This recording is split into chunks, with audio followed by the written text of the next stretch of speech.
Main science పరంగా అయితే అందరూ వెయిట్ చేసేది సార్. అందరూ తాగి చచ్చిపోయాడు, ఒక మనిషి చనిపోతే మానవత్వంతో అంటే మాట్లాడరు.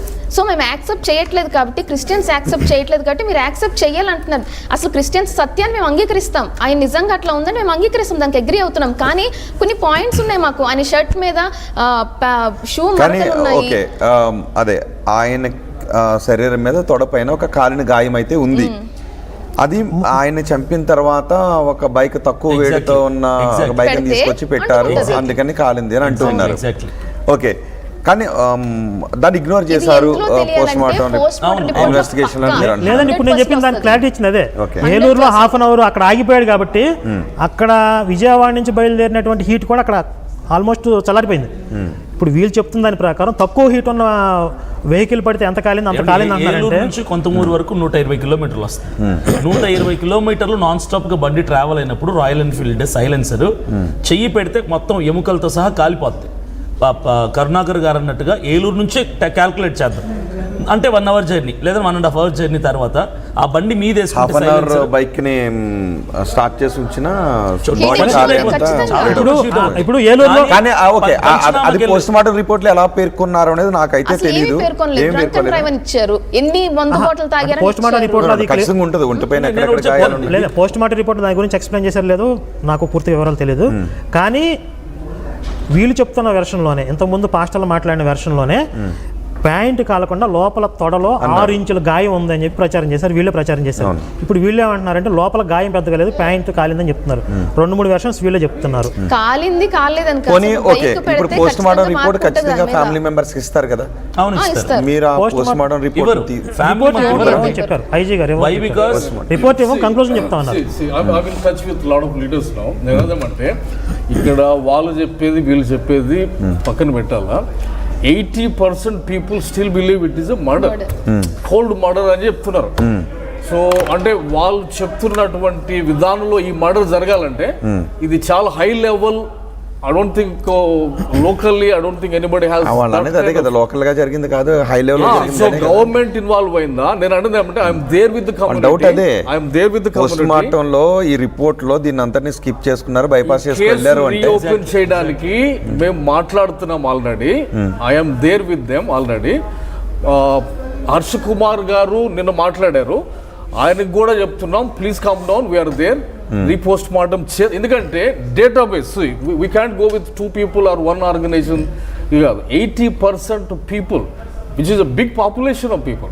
సో అంతమంది దీని మీద ఇంకా ఇది వచ్చా అంటున్నప్పుడు రీఓపెన్ చేయాల్సిందే ఖచ్చితంగా. రీపోస్ట్ మార్టానికి కూడా పోవాల్సిందే ఖచ్చితంగా.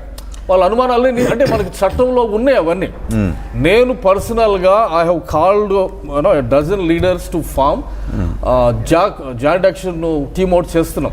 అడ్వకేట్స్ కోసం సపరేట్ ఒక టీమ్ చేస్తున్నాం, register body who will definitely look into this. So community తరఫున ఖచ్చితంగా ఫైట్ చేశారు. కారణం ఏంటంటే big population are looking at this is a murder. So అది నివృత్తి చేద్దాం, ఖచ్చితంగా నివృత్తి చేయాలి. లేకపోతే నివృత్తి కాకుండా ఇది పోతానే ఉంటుంది. అది చట్టంలో ప్రొవిజన్ ఉంది మనకి చేసుకోవడానికి, రివ్యూ చేసుకోవచ్చు, పోస్ట్ మార్టం అన్ని చేసుకోవచ్చు. సో అది చేసేది నా అపీల్ ఏంటంటే, నిన్న మిస్టర్ సునీల్ ఈ స్పీకింగ్ అంటే కొంచెం చదువుకున్న వాళ్ళు, IAS, is an IAS guy from liberal party. So ఆయన ఒక 1 hour వీడియోతో విత్ ప్రాపర్ ఎవిడెన్స్తో వస్తున్నాడు.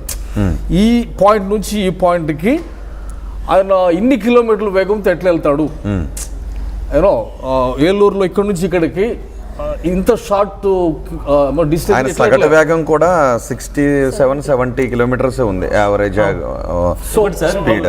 వైన్ షాప్ లో 10:10 కి నైట్ 10:10 కి ఆయన వైన్ కొన్నట్టుగా లిక్కర్ పర్చేస్ చేసినట్టు చూపించారు.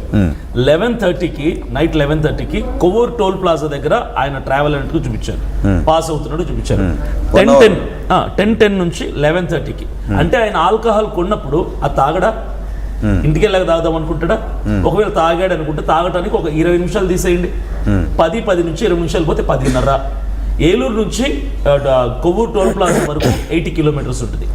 80 కిలోమీటర్స్ ఒక తాగిన వ్యక్తి, అప్పటికే 2 సార్లు కింద పడి లేచిన వ్యక్తి, చాలా అన్కంఫర్టబుల్గా ఉన్న వ్యక్తి, దట్టు లైట్ లేకుండా, చీకట్లో హెడ్ లైట్ లేకుండా ఒక్క గంటలో 80 కిలోమీటర్ ట్రావెల్ చేసి రాగలడా? నేను చెప్తాను ఇస్ ఇట్ పాసిబుల్? నేను చెప్తాను. ఇప్పుడు ఆయన తాగడానికి 20 మినిట్స్ వేశారు. 20 మినిట్స్ ఆయన తీసుకునే వేగం మనకు తెలియదు కదండి. ఆయన గుట్టుకుమని మంచినీళ్ళు తాగాడు తాగేస్తారో మనకు తెలియదు. 5-10 నిమిషాలు కూడా చేసి ఉండొచ్చు.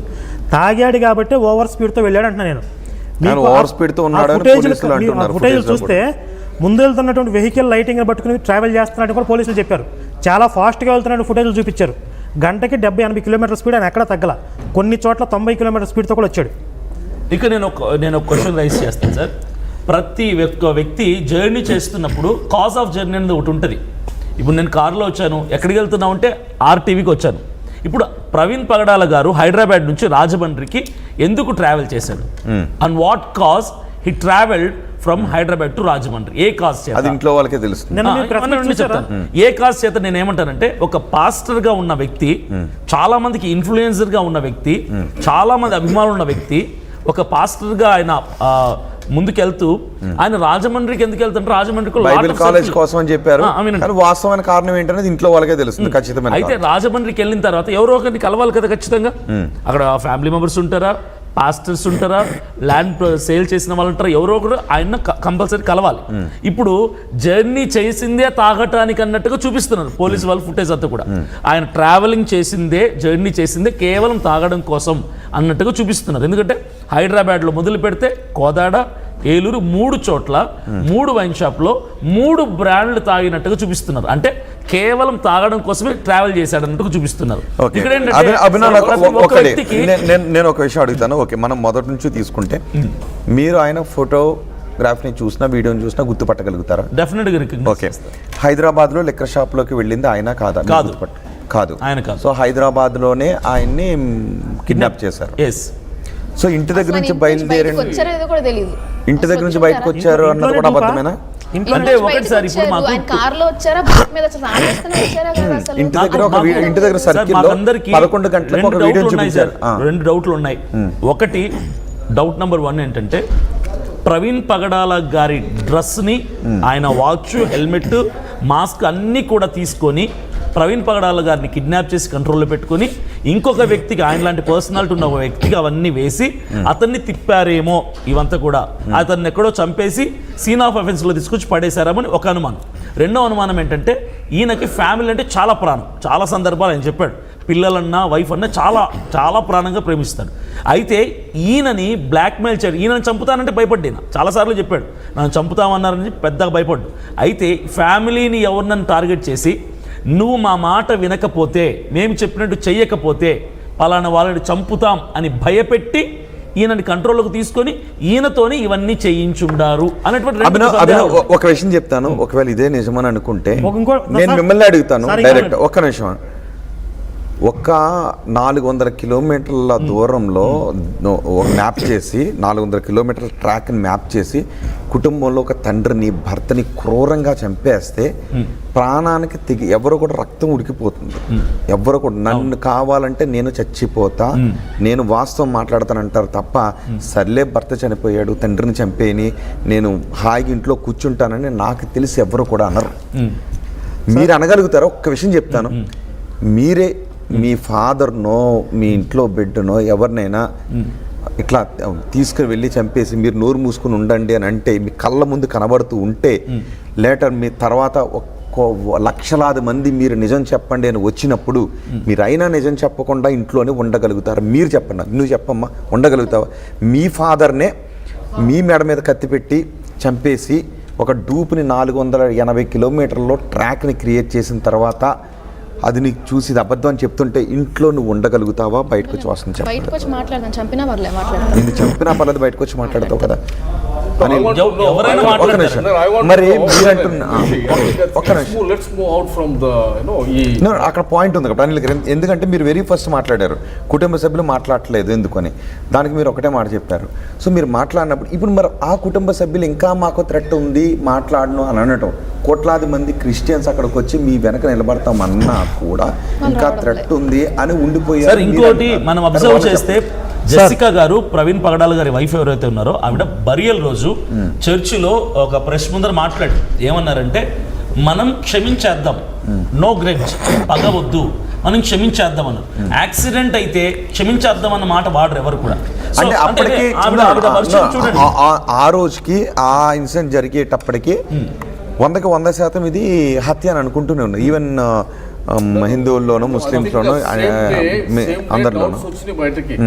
సేమ్ డే ఐ థింక్ ఇది చూస్తుంటే ఫుటేజ్ అంతా డౌట్ఫుల్ గా ఉంది, అది హత్యలానే ఉంది, హత్యలాగా ఉంది అని చెప్పి నేను ఒక వీడియో చూసిన. నేను రక్షణ టీవీ ఓనర్ దీని గురించి ఇంకా ముందుకు వెళ్ళాలా, బెనర్ గారు మాట్లాడుతూ ఇది హత్యలాగా ఉంది, సో దీని గురించి మీరు ప్రేర్ చేయండి, బట్ దీన్ని ఇన్వెస్టిగేట్ చేయాలని. So end of the day ఏంటంటే ఇది చాలా హైప్ తీసుకొని ఇది హత్య అనే కోణంలో ప్రయాణం చేస్తుంది, ఇప్పుడు కూడా ప్రయాణం చేస్తుంది. సో దాన్ని కరెక్ట్గా ఎవిడెన్స్ తోటి రావట్లేదు ఎవరు. ఇప్పుడు హర్ష్ కుమార్ గారు మాట్లాడుతున్నాడు, K Paul mysterious person, I'm waiting, ఆయన ఏ ఎవిడెన్స్ చూస్తాడని చూస్తున్నాడు. ఏంటంటే ఇది ఒకవేళ హత్య అయితే ఈ చోటా మోటా వాళ్ళతో అయ్యేది కాదు. అంత పెద్ద విధానంలో ఒక డూప్ని మ్యానుఫ్యాక్చర్ చేసి 300 కెమెరాలు ఇవన్నీ అంటే చాలా పెద్ద స్కెచ్ డెఫినెట్గా ఉండాలి. సో కొన్ని లెజిటిమేట్ పాయింట్స్ ఆ స్పీడ్ అట్లా ఉంది కాబట్టి దీన్ని ఖచ్చితంగా రీఓపెన్ చేయడానికి మాట్లాడాల్సిందే, ఎందుకంటే ప్రజల మనోభావాలు ఉన్నాయి ఇక్కడ. ఒక విషయంలో ఒక విషయం, ఒకటి ఇన్వెస్టిగేషన్, 2 ఫ్యామిలీలో భయాలు ఉంటే తొలగించాల్సిన బాధ్యత కమ్యూనిటీ పైన, ప్రభుత్వాల పైన ఉంటుంది. సో అదొక పాయింట్. నేను నిన్న హర్ష్ కుమార్ గారు చూస్తా ఉన్నాను, ఫ్యామిలీ మెంబర్సే. ఇప్పుడు ఓన్లీ ఆయన అవునా కాదా, తాగుతారా లేదా, ఇప్పుడు మీకు మాస్క్ కట్టి, ఒక ఫేస్ మాస్క్ కట్టి, ఒక